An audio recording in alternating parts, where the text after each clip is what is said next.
باب في العيدين والتجمل فيه. حدثنا أبو اليمان قال أخبرنا شعيب عن الزهري قال أخبرني سالم بن عبد الله أن عبد الله بن عمر قال أخذ عمر جبة من استبرق تباع في السوق فأخذها فأتى رسول الله صلى الله عليه وسلم فقال يا رسول الله صلى الله عليه وسلم ابتاع هذه وتجمل بها للعيد والوفود. فقال له رسول الله صلى الله عليه وسلم إنما هذه لباس من لا خلاق له فلبث عمر ما شاء الله أن يلبث. ثم أرسل إليه رسول الله صلى الله عليه وسلم بجبة ديباج فأقبل بها عمر رضي الله عنه فأتى بها رسول الله صلى الله عليه وسلم فقال يا رسول الله صلى الله عليه وسلم إنك قلت إنما هذه لباس من لا خلاق له وأرسلت إلي بهذه الجبة. فقال له رسول الله صلى الله عليه وسلم تبيعها أو تصيب بها حاجتك.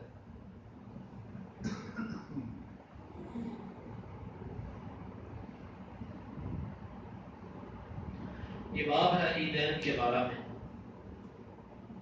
کتاب عیدین کی ہے اور اس کا پہلا باب ہے عیدین کے بارے میں اور اس میں خوبصورتی اختیار کرنے کے بارے میں. امام بخاری فرماتے ہیں کہ ہمیں بیان کیا ابو الیمان نے، وہ کہتے ہیں ہمیں خبر دی شعیب نے زہری سے، اور وہ کہتے ہیں کہ مجھے خبر دی سالم بن عبداللہ نے کہ یقیناً عبداللہ بن عمر رضی اللہ عنہ کہتے ہیں عمر رضی اللہ عنہ نے ایک جبہ ریشم کا لیا جو بازار میں بک رہا تھا. وہ اس کو لے کر رسول اللہ صلی اللہ علیہ وسلم کے پاس آئے اور کہا اللہ کے رسول صلی اللہ علیہ وسلم اس کو خرید لیجیے اور اس سے خوبصورتی اختیار کیجیے عید اور آنے والے قافلوں کے لیے. رسول اللہ صلی اللہ علیہ وسلم نے فرمایا کہ یہ تو لباس ان کا ہے کہ جن کا کوئی حصہ نہیں، یعنی آخرت میں ان کا کوئی حصہ نہیں. عمر رضی اللہ عنہ کچھ دیر ٹھہرے رہے جتنا اللہ نے چاہا. پھر رسول اللہ صلی اللہ علیہ وسلم نے ان کی طرف ایک ریشم کا جبہ بھیجا. عمر رضی اللہ عنہ اس کو لے کر رسول اللہ صلی اللہ علیہ وسلم کے پاس آئے اور کہنے لگے اللہ کے رسول صلی اللہ علیہ وسلم یہ یقیناً یہ وہ لباس ہے، یہ وہی لباس ہے کہ ان لوگوں کا لباس کہ جن کا آخرت میں کوئی حصہ نہیں. اور آپ نے اس کو میری طرف یہ جبہ بھیج دیا اور رسول اللہ صلی اللہ علیہ وسلم نے فرمایا کہ تو اس کو بیچ یا اس سے تو اپنی کسی ضرورت کو پورا کر دے. امام بخاری رحمۃ اللہ علیہ نے پہلا باب قائم کر کے اس طرف اشارہ کیا کہ اسلام کے اندر دو عیدیں ہیں، عیدین. حالانکہ جمعے کی نماز کو بھی، جمعے کے دن کو بھی عید کہا گیا، لیکن یہاں پر دو عیدوں میں اس کو تیسری عید کے طور پر شامل نہیں کیا گیا. کہا عید کیا ہے لیکن شامل نہیں کیا گیا عیدوں میں. عیدیں صرف دو ہی ہیں اسلام. بعض لوگ جو نبی صلی اللہ علیہ وسلم کی ولادت کے دن کو عید بنا لیتے ہیں اور اس پہ پھر وہ تمام وہ کام کر گزرتے ہیں جو نبی صلی اللہ علیہ وسلم نے جن سے منع کیا، اور اس کو وہ اسلام کی ایک عید سمجھتے ہیں. تو حقیقت یہ ہے بھائیو، یہ اپنا بنایا ہوا ایک طریقہ اور رسم ہے، اسلام کی عید نہیں ہو سکتی. اگر یہ عید ہوتی تو نبی صلی اللہ علیہ وسلم سب سے پہلے اس کو کرتے، صحابہ اس کے بعد کرتے، تابعین کرتے، تبع تابعین کرتے، وہ کبھی بھی اس کو نہ چھوڑتے. مختصر یہ کہ آخری بات پھر حدیث کی طرف آتے ہیں. ایک ایسے ہی صاحب ہیں کسی مکتب فکر سے تعلق رکھنے والے بڑے معروف عالم دین ان کے ہاں، انہوں نے اپنی کتاب شرح صحیح مسلم میں یہ بات لکھی ہے کہ عید میلاد النبی یہ نہ نبی صلی اللہ علیہ وسلم نے منایا، نہ صحابہ نے، نہ تابعین نے، نہ تبع تابعین نے، جتنے سلف صالح گزرے انہوں نے نہیں منایا. پھر وہ آگے سے اس کا جواب یہ دیتے ہیں، وہ کہتے ہیں کہ انہوں نے اس لیے نہیں منایا کہ ان کے پاس وقت نہیں ہوتا تھا، وہ مصروف لوگ تھے، ان کے پاس وقت نہیں تھا. اور ہم اس لیے مناتے ہیں کہ میرے پاس وقت ہے.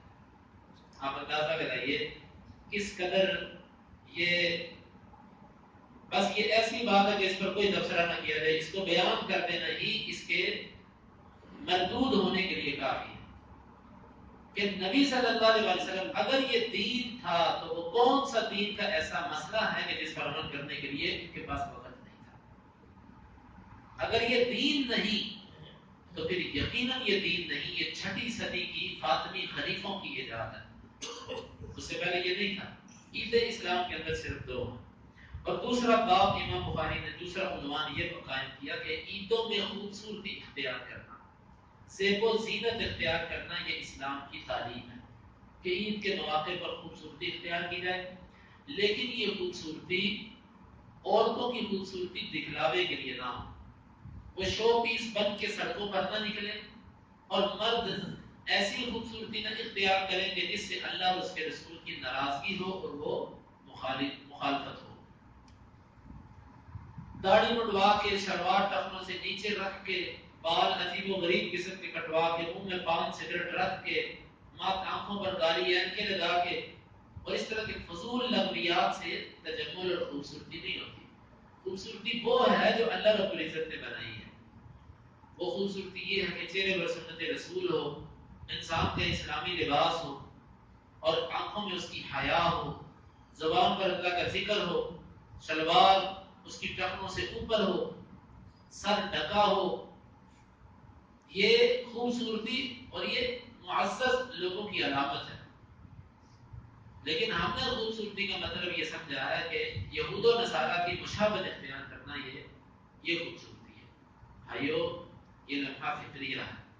اب آئیے، حدیث کے اندر یہ آتا ہے کہ عمر رضی اللہ عنہ ایک دفعہ بازار میں ریشم کا جبہ بک رہا تھا، اس کو لے آئے اللہ کے رسول کے پاس اور کہنے لگے اللہ کے رسول اس کو خرید لیجئے اور آپ اس کو پہنا کریں، اس سے خوبصورتی حاصل کریں عید کے دن اور جس دن آپ کو قافلے ملنے کے لیے آئیں اس دن.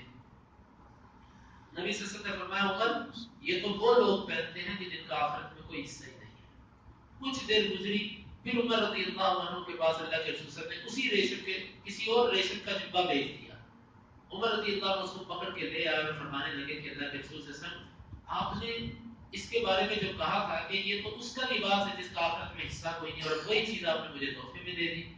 تو نبی صلی اللہ علیہ وسلم نے فرمایا کہ میں نے تمہیں اس لیے نہیں دیا کہ تو اس کو پہن، بلکہ میرا مقصد یہ تھا کہ تم یا تو اس کو بیچ لے یا اپنے کسی اور ضرورت میں استعمال کر. اب اس حدیث سے امام بخاری کی مراد اور چند باتیں. امام بخاری کی مراد یہ ہے کہ آپ تجمل بہا للعید، آپ عید کے لیے اس جبے کو پہن کر خوبصورتی اختیار کیجیے.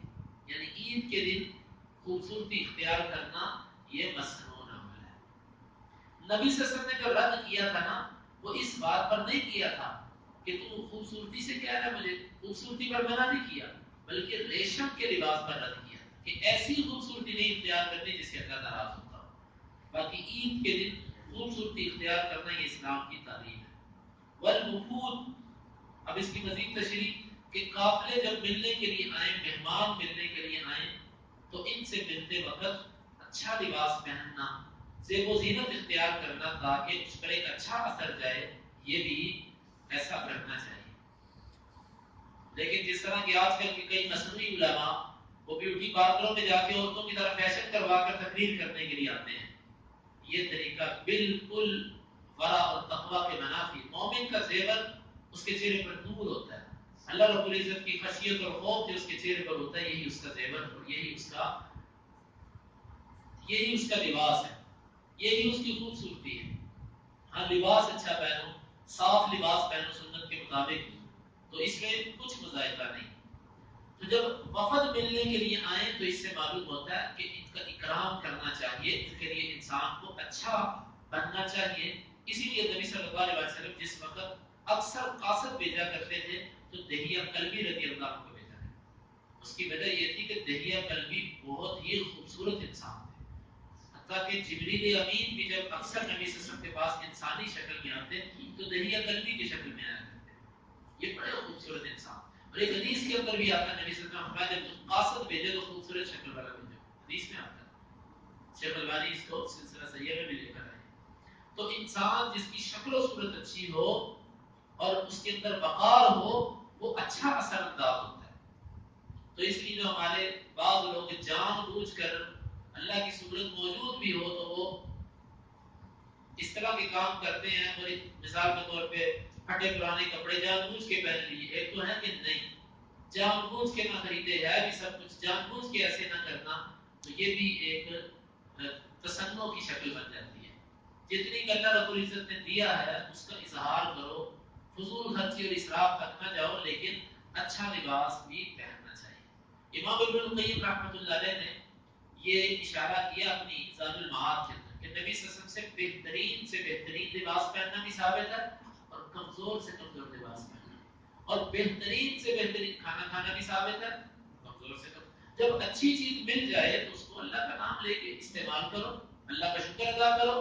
جب کمزور چیز مل جائے تو اس کو بھی صبر شکر کرتے ہوئے استعمال کرو. یہ نہیں کہ بعض صوفیاء کی طرح کچھ چیزوں کو کچھ کھانوں کو اپنے اوپر حرام کرنے بتا کہ یہ تقوی کی ایک شکل یہ ہے کہ میں اس طرح کا لباس نہیں پہنوں گا, اس طرح کی چیز نہیں پہنوں گا. نہیں, یہ پہننا ہاں لباس التقوی ہونا چاہیے, تو اچھا لباس پہننا وفد کے لیے یہ نبی صلی اللہ علیہ وسلم کا طریقہ تھا. پھر نبی صلی اللہ علیہ وسلم نے عمر رضی اللہ عنہ کو وہ جبہ بھیج دیا.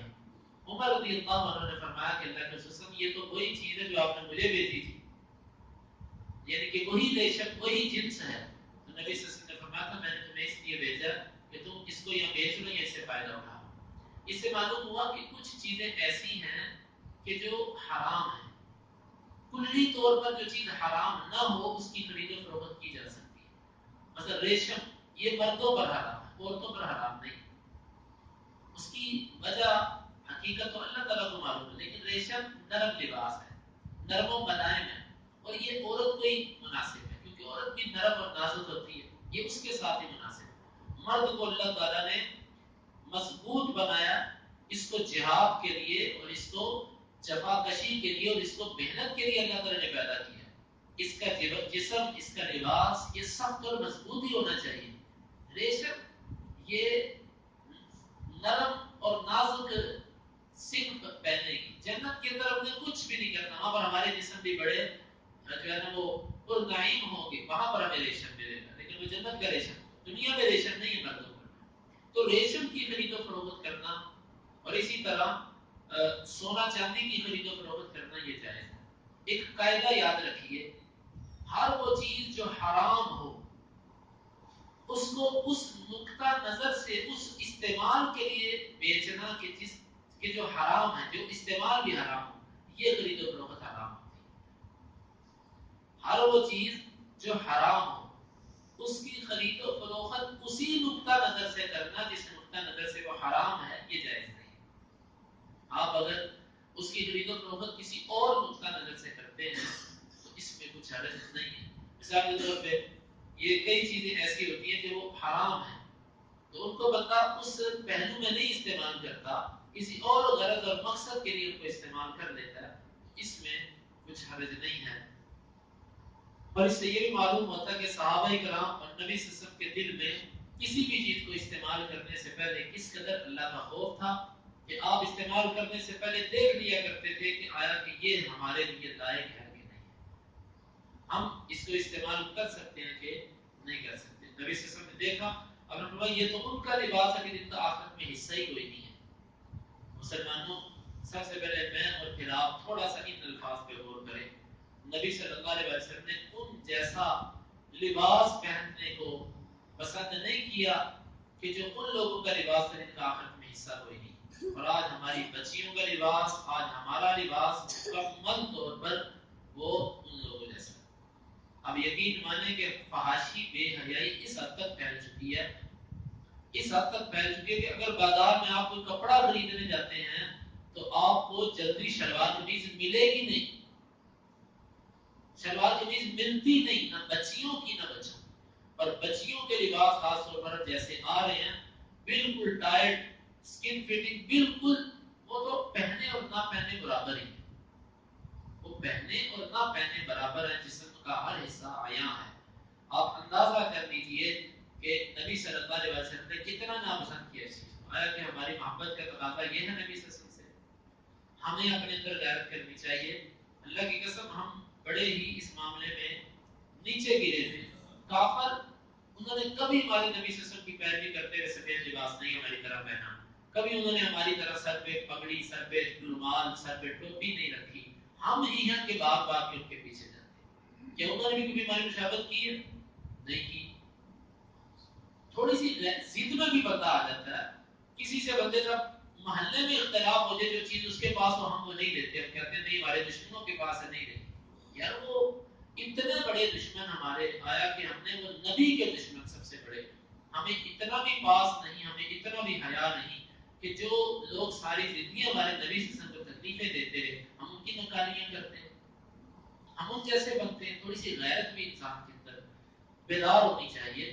یہ مسئلہ میں سمجھتا ہوں کہ جس بندے کے اندر یہ احساس موجود ہے وہ بندہ ان چیزوں سے کوسوں دور رہتا ہے. تو اس لیے ہر وہ چیز، ہر وہ جملہ، ہر وہ کلمہ، ہر وہ رہن سہن کہ جو ان سے مشابہت کھاتا ہو، اس سے بچنا چاہیے. اور یہ بھی معلوم ہوا کہ صحابہ اکرام وہ اپنے دین کے معاملات میں کس قدر محتاط تھے. اب نبی صلی اللہ علیہ وسلم نے ایک چیز بیچی ہے، لے کر واپس آگے اللہ کے رسول صلی اللہ علیہ وسلم، یہ تو وہی چیز ہے جسے آپ نے روکا تھا.